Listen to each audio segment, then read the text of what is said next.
This is Dan Bolen, and I'd like to welcome all of you to the Courage to be Courageous, our podcast, where we interview people from all over the United States who have faced their fear and have used courage to get through it and be their authentic self. I have a special guest I want to introduce you to today. It's Tim R. And let me tell you a little bit about how Tim and I met. We are part of a group called the Front Runners and Walkers. It's an international group in different parts of the country. You can find them pretty much in all the large cities. We have one here in Phoenix, and we have one in San Diego. It's a wonderful group, and I'd like to encourage my listeners, if you're looking for a group, a really wonderful group, they're obviously gay and lesbian group, to join and to be able to share in walking or running. This is a fabulous place to find some great people and be able to be your authentic self. And that's how I met Tim at the one in San Diego. Tim, I'd like to welcome you. Tim and I met in San Diego at the Front Runners, and we do Balboa Park. I'm a walker. Former runner, but I do the walking now, and that's how I met Tim R. So, Tim, welcome to my podcast. It's great to have you with us. Nice to be here. Thank you, Dan. You're sure welcome. Tim, I want you to tell us a little bit about your story and how you came to understand that you were gay and were attracted to men. But let's go back to a little bit of your history. When you were in Hawaii. Tell us a little bit about that. That's a big question, Dan. It is. Anyway, born and raised in Los Angeles area by international LAX. And my father worked very, very hard for the family. Nobody, I think, ever worked harder than my father providing. So I had a very normal childhood and went to Catholic school and was very comfortable there. And then my dad moved the family business or part of the family business down here to San Diego. And so I came with him, of course, and finished up college here. So that's a little bit of my background there. Mm-hmm. And tell us a little bit about your educational background and what you did in Hawaii as far as teaching children. So my educational background, I went to a Catholic school, as I said, for 12 years. And then college, I went to 3 different schools and I had 4 different majors. But I'm proud to say that I still finished in 4.5 years because I was taking a lot of credits, sometimes 21 credits in a semester, always having to do the prerequisites that was necessary for my new major. And when I finished my bachelor's degree, I knew that I did not want to continue education. And I was fortunate enough to apply and was accepted into the Peace Corps. So at that time, we trained in Hawaii for 3 months on the Big Island outside of Hilo. And then I went to Thailand for 2 years where I taught English. I lived near Chiang Mai, not in Chiang Mai, but outside of Chiang Mai. It was a wonderful assignment. And I taught English as a foreign language to 7th and 8th grade students. And after that, I returned to Hawaii because I liked teaching much more than I ever thought I would. And I also loved Hawaii, and I love the diversity I love the diversity there, that everyone is a minority. There is no majority. And I thought that was a good way to live. And so I went to school, University of Hawaii, and then I took a position as a public school teacher in an elementary school. And I think you also went on and got your master's and also your PhD degree, correct? Yes. Well, I got my first master's at the University of Hawaii, and then later at age 40, I went back to school, and I had become the writing resource teacher for the school and realized I really didn't know much about teaching writing. So I had the wonderful opportunity to take a sabbatical and then extended that for 2 more years. So I was in the East Coast for 3 years working on my second master's, and then my PhD. And actually, it's in literacy, reading, and writing. And I think that's fascinating because you wanted to be able to do more to help the students, and you got your PhD in literature and writing. Is that correct? Correct. I'm sorry. I think you said you got your PhD in literacy and writing, so you could teach students, elementary students, better by having that degree. Is that what you're saying, Tim? I'm just trying to. There was so much more to learn after 1 year. I was there. I thought I would only be there on 1 year sabbatical, and there was just so much more to learn. And I was a single person, and I had the wonderful opportunity to apply and was accepted for a teaching assistantship. So it didn't cost me any money to extend it. And so I stayed and learned some more. It was a wonderful community that I embraced and loved, and came back and did not ever want to be administrator. I wanted to work with teachers and work with students. So I did that throughout my whole career. Excellent. We really appreciate you sharing that with us. Now let's talk a little bit about your life as a gay person. When did you know you were different? You made a comment to me when we discussed this yesterday that you did not surround yourself with gay people. You didn't want to be known as gay. You didn't want to have necessarily mannerisms that were gay. Tell us a little bit about that and what type of a journey that was for you. Well, remember at the time, I'm as old as you, Dan, or even a little older. So at the time, there were really not a lot of role models for me to look at as see myself as a gay person. There was Liberace, and I didn't want to be Liberace, and there was the drag queens, and I certainly didn't want to be that. Not that there's anything wrong with that. I just didn't see myself doing that or wanting to be like that. And then there was guys that were dressed in leather and chains, and that wasn't me. I didn't see just a regular person, which I thought was a regular person who was gay. So there were indications looking back, maybe in high school, but I dated some. I didn't ever have a serious relationship, but I dated women. And even through college, I was going back to high school. I had lots of friends. Was very social, friendly, good dancer. Ladies liked to dance with me, and so I had a great time and had wonderful friends. And at this Catholic school, a lot of people weren't dating so much. We were hanging out with guys and girls together and doing things together on the weekends. So I became quite close to them. And in college, because I kept changing schools, I didn't really connect with a lot of people in college, unfortunately. And it wasn't until the Peace Corps that I had that intense experience of 3 months in Hilo that I had all these new people, new guys, new girls, and we bonded together because all the single people bonded together. We bond with certain people, of course, and I became very close to them. And so really, up to that time, I really hadn't thought too much about, I think it was always there in the back of my mind, but I didn't really give it much. I tried to just block it out of my mind. Let's just say that. I did not act on it. And I think you were telling me that was easy for you because you what's the word used? Where you put it in a box? What was the word? You compartmentalized, right? I compartmentalized it. I've always been pretty good at that. I can put it over on the side and just go about my life. I didn't want people to think that I was gay, and that was a big part of it. Also, when I got my position in Hawaii, I taught at an elementary school in a rural part of Oahu, and which is where most of the population lives, outside of Honolulu and Waikiki.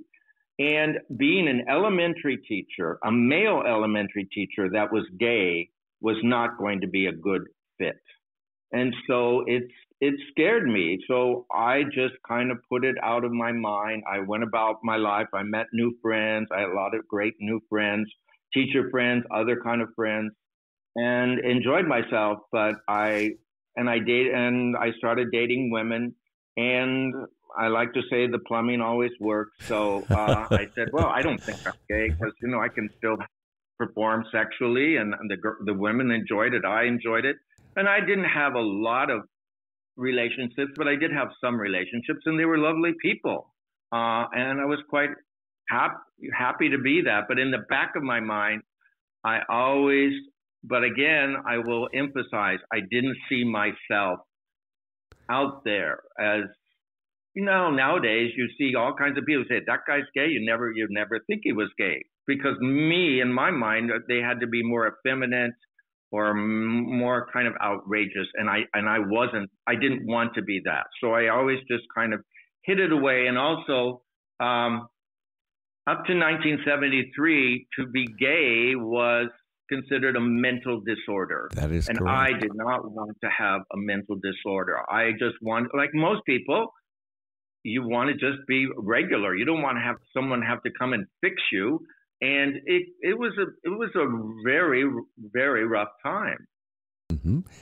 And I remember that. I remember before that period of time, like I said, Tim and I are in the same generation age-wise, and it was considered to be a mental disorder. So here Up you to are. 1973, that was by the American Psychiatric Association, I believe it is, and that's what we were. And finally, the board, not all members, but the board said, no, it's no longer a mental disorder. It's just you have a different sexual preference, and that's okay. And I think that it was hard for me back at that time, as it was for Tim, as he's expressed, for us not only to know that we were different, that we were gay, and then to think it was a mental disorder. For many of us, it caused us to stay in the closet longer. So let's talk a little bit about how you got to the place you're at today. You obviously compartmentalized, as you mentioned earlier. That was the word I was trying to think of. Compartmentalize. I'm having a hard time with that word. Anyway, you put it in a box, so to speak. Let's put it that way. You put it in a box. I did, and I went about my life. And so when did you open the box? Had lots of friends. I was social. I liked to entertain. I keep a very lovely home. Learned that from my mom. And I just enjoyed people, and I had lots of friends. But most of my friends, I would say, looking back, and I don't know if this is intentionally, but the way it worked for me is that I associated with straight couples, male, female couples.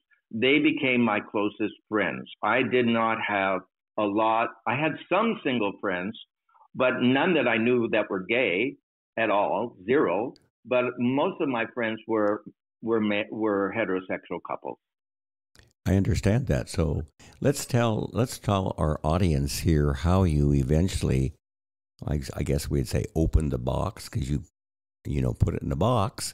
There's a time that you have to deal with who your real, authentic self was.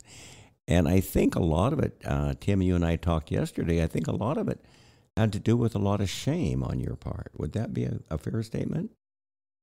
Yes, it was be raised Roman Catholic. It was wrong. It was sinful. It was against God's will, nature, and all of those things that you hear in society. And remember, at the time, society expected people like myself and yourself to get married and have children. And I just felt that probably was not a very good thing for me, and I never got anywhere near close with the different relationships I had with women.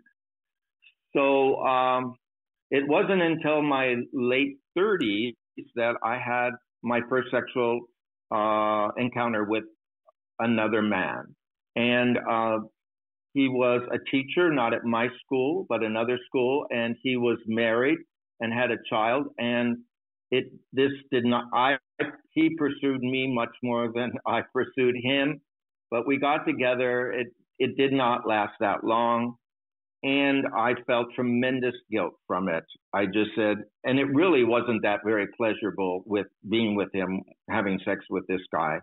I think it was a lot of guilt feelings. And also at that time, it was in 1980. I've been thinking about this. It was in 1982 that I had that relationship with the guy. And that was also the beginning of the AIDS epidemic in the United States, which started in 1981. So they were still trying to figure out where did the AIDS, what was this about AIDS? You kept hearing about AIDS, and it was certainly a plague on gay men because a lot of the gay men were having sex, and they said it's most likely something to do with sex and having sex with gay men. Oh, not just that gay men were having sex. So that was a rough time. It started in '81, and so consequently, I stopped that relation with that guy. I know I had another somewhat certainly fun time with another lady that I met. And then after that, I just said, you are a gay guy. And so the AIDS epidemic really scared me to act on my sexuality with another man. And so I closed down sexually. And I think you told me yesterday you did that for 30 years, I think you said. 30 years. Uh-huh. Yes, I did. 30 years and unfortunately, I did not have not that we don't have gay people in Hawaii, of course we do, but I lived in a rural area. I never sought out any gay clubs. I never went to a gay club. I did not have a gay friend to ever confide in.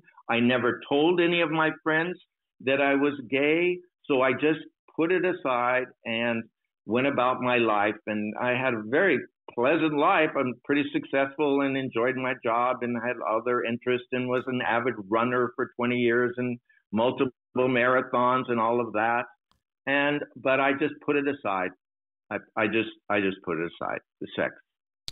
Okay, I understand what you're saying here. That had to be hard, though. It had to be tough. 30 years with no sexual experience. So obviously, tell us more progress, how you ended up in San Diego and how you were able to come out and own your authentic self. Tim, share that with my audience. Okay. So I have been considering moving back to San Diego. I had spent just 2 years, my final 2 years of college here.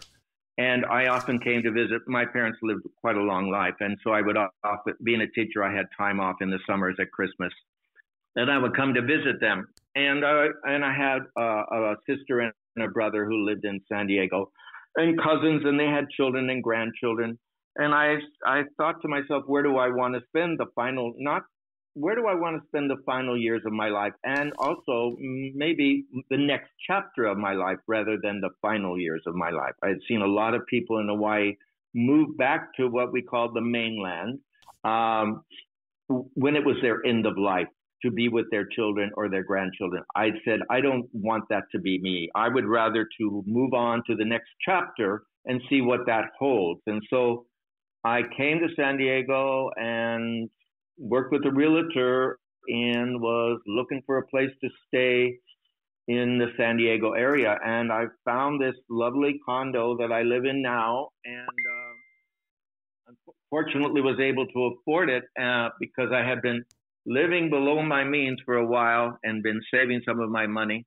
And so I found this condo. I didn't intend to live in Hillcrest. I didn't set out to live in Hillcrest, which is the gay center of San Diego, and it's a great area.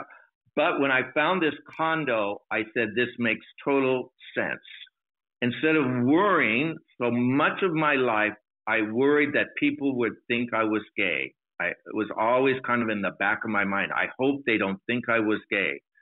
And I found this condo, and I'll say, I'm going to finally stop worrying about people worrying if they think I was gay, and they will assume I'm gay, and it will be very liberating to move there. And so when I bought this condo, before I moved back to Hawaii or went back to Hawaii and sold my condo and moved here, I told my family, and no one was surprised. I didn't tell all the family, but most of the family.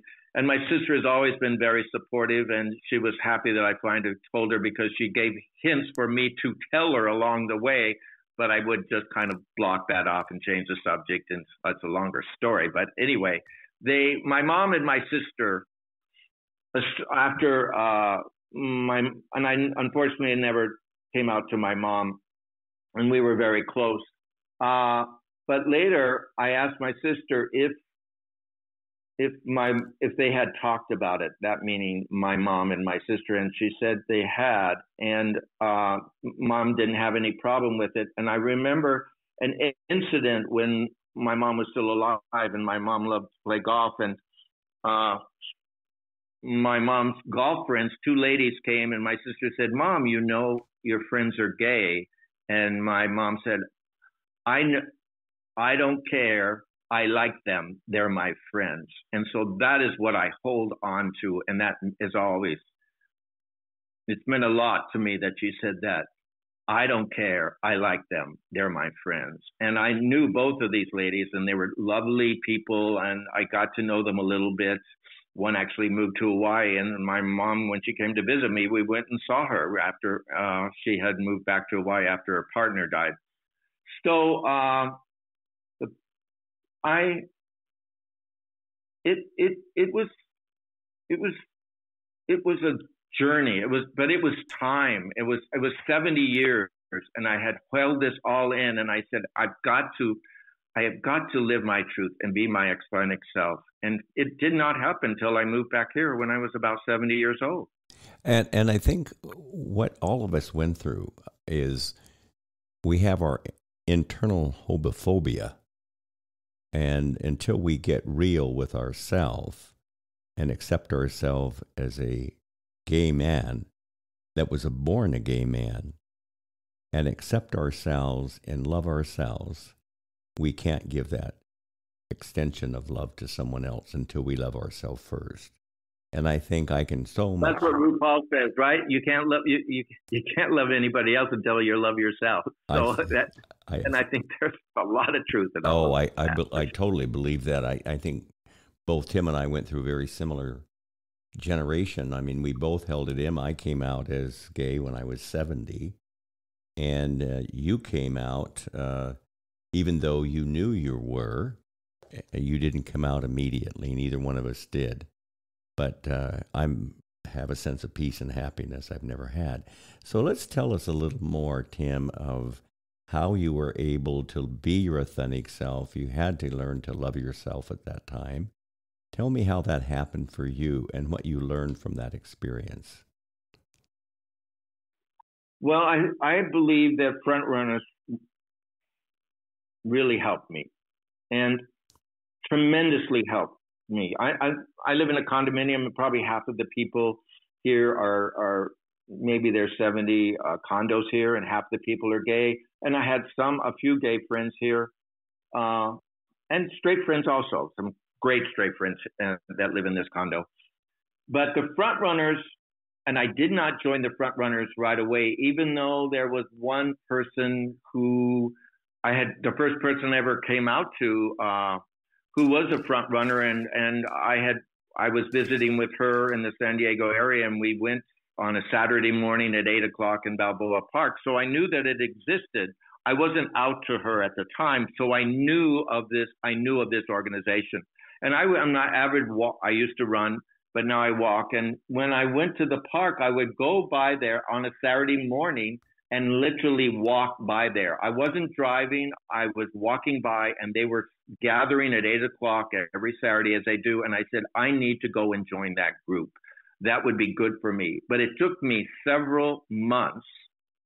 And I don't remember how long, but it was much longer than looking back, it took a long time. And I joined. And later on, I said to myself, why did it take me so long to join? And I think it was just the act. You get in, you're meeting people, and then you get in a big circle, and they make announcements, and then simply they go around, and everybody says, they introduce a new person, and then, is anybody new? And everybody raise their hands, and where are you from, and what's your name? And that's about it. And then everybody says their name. It was the fact of just standing in a circle publicly and saying your name, meaning that you were with a gay group.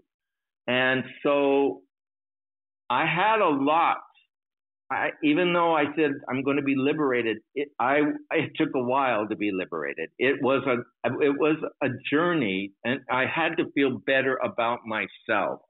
And I must say that going to Frontrunners helped, because I'm a chatty person, and obviously, and I would ask them, "What's your story? Can you share your story with me?" I had only my own story that I was aware of. I didn't know other people's stories about when they when they were gay, or when did they come out, or all of these things. And the front runners, there's a group of great, and also women too, but mostly I spent my time talking to the guys, and they would share their stories. And I felt the more I heard their stories, the more these, I felt better about myself. And I came to terms with my own sexuality and the fact that I'm a gay guy. And there's nothing wrong with that. It's just you have your sexual preferences for other guys. I think that is such a powerful comment, too, because, and I want to tie that in with this podcast on courage. Tim, you showed a lot of courage to go to front runners and share your name when you had denied this for your whole life. And here you are with a group of gay men and women, lesbian women, and you were able to be your authentic self in front of that group. That took a lot of courage. And I think that is such a key point for others that are struggling with who they are and needing the courage to come out. I think that was a key point. It took some courage for Tim to be able to do that. So, Tim, let's talk a little. It was very healing. And I enjoyed being around the guys, and they're there, and then they're there in the morning, and then they go over to they call the hub, and they sit outside and get coffee and have breakfast. So then you're getting to know just not the walkers, which I, of course, got to know, and then you're getting to know other people and the other runners, and the variety of guys. And the runners are, of course, they mostly are younger. So I was meeting all kinds of different people, and I must say I met people in their 20s and 30s, and sometimes new to. And I would just say you're going to now be in a safe space. I hope you come back. Because I would meet some that were really not still closeted and dealing with a lot of what I dealt with my whole life. I said, I hope you come back, because this is going to be a safe space for you.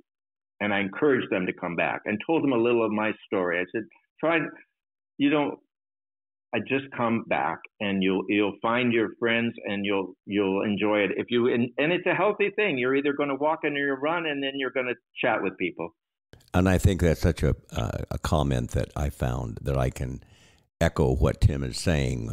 We do the group every Saturday morning at Balboa Park. When I come to San Diego, I'm in San Diego area. I have a condo in La Jolla. And so my partner John and I drive down every Saturday morning. And it is a sense of peace. It's a sense of acceptance. The group not only does the front runners, but they do other activities. Sometimes they have happy hours. We've got some great runners and some great walkers. And I want to encourage my audience, men or women who are struggling with their sexuality and need a safe place to fall. Front runners is a great way to do that, a great group of people. As I mentioned earlier in the podcast, they're in most of the major cities. We even have one here in Arizona, up in Flagstaff, which is we were able to do a run, be an introductory run for the new front runners group up there last year. Many of us from the Phoenix area went up, and we were able to introduce the front runner group, and we had, I think, about 30 people show up. And there is a front runners in Flagstaff, Arizona. So it's just a great place to go. I want to just conclude with Tim, because he made some really powerful points. And Tim, you and I were talking yesterday. If there's anything that you would like to say to anyone who is running from their fear rather than embracing it, and they need the courage to get through that, what would you like to share with your audience today that they need to understand in order for them to get courage? What would you share with them?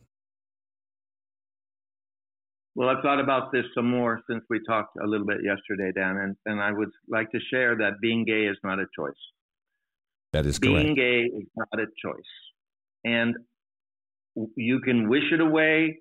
You can try to pray it away. You can hope it goes away. You can just keep dating women like me and not acting on it and not ever feeling really sexually, fulfilled. And it is not a choice. Why would anyone, especially at my time and your time, why would anyone choose to be gay?